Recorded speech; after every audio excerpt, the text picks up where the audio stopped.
গভীর সাগরে ৫০ বছরের বেশি সময় ধরে ডুবে থাকা ২৪টি জাহাজ উত্তোলনে নেই কোনো তৎপরতা। সামনে বড় ধরনের দুর্ঘটনা ঘটলে প্রভাব পড়বে আমদানি রপ্তানিতে। বিশ্বে চট্টগ্রাম বন্দরের ভাবমূর্তি বাড়ানো ও দুর্ঘটনা এড়াতে ডুবে যাওয়া জাহাজগুলো তুলে বন্দর চ্যানেলকে নিরাপদ করার পরামর্শ বন্দর ব্যবহারকারীদের। গভীর সাগরে ডুবে আছে ২৪টি জাহাজ। এর মধ্যে ৭টির অবস্থান চট্টগ্রাম বন্দরের বহির্নোঙরের আলফা অ্যাঙ্করেজে। বাকিগুলোর মধ্যে ব্রাভো ও চার্লি অ্যাঙ্করেজে ২টি, পতেঙ্গা উপকূলের কাছে ৪টি, পার্কি সমুদ্র সৈকতের কাছে ২টি, বে টার্মিনাল প্রকল্প এলাকায় ১টি, কেপিজেড জেটির কাছে ১টি, ২টি বহির্নোঙরের বাইরের অংশে, বাকি ৫টি চ্যানেলের বিভিন্ন জায়গায়।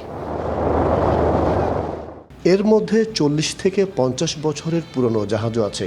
এসব জাহাজের কারণে বন্দর চ্যানেলে পলি জমে সৃষ্টি হচ্ছে ডুবোচর। ড্রেজিং করতে বন্দরকে প্রতি বছর খরচ করতে হচ্ছে কোটি টাকা।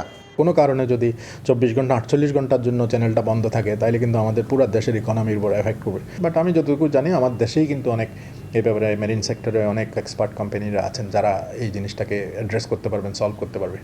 বে terminal, Laldia container terminal, Matarbari গভীর সমুদ্র বন্দর চালুর পর জাহাজ আসা যাওয়া বেড়ে গেলে কঠিন হয়ে পড়বে চলাচল। যমুনা ইলেকট্রনিক্স ঈদে ডাবল খুশি অফার সিজন ৩। যে কোনো পণ্য কিনলেই পাচ্ছেন নিশ্চিত ঈদ উপহার। ডুবে যাওয়া জাহাজের কারণে বন্দরের কোনো সমস্যা হচ্ছে না দাবি সংশ্লিষ্টদের। তবে আন্তর্জাতিকভাবে বন্দর চ্যানেলকে বিপজ্জনক হিসাবে চিহ্নিত করে রাখা হয়েছে। দিয়ে চার্ট আছে, সেগুলির ভিতরে অনেক সময় ওগুলি চার্টে থাকলেও ওগুলি আসলে হাইড্রোগ্রাফার দ্বারা সার্ভে করে নিশ্চিত না হওয়া পর্যন্ত আসলে বলা যায় না যে পুরনো র্যাকগুলি আছে কিনা। যেগুলো আমরা চ্যানেলের জন্য ঝুঁকিপূর্ণ সেগুলো তাৎক্ষণিকভাবে আমরা উদ্ধার করি, আর যেগুলো দেখা যাচ্ছে চ্যানেলের জন্য ঝুঁকি নাই বা চ্যানেলের বাইরে, সেগুলোকেও আমরা একটা ডিমার্কেশন করে রাখি এবং সুবিধা মতো সেগুলো উত্তোলনের উদ্যোগ নিই।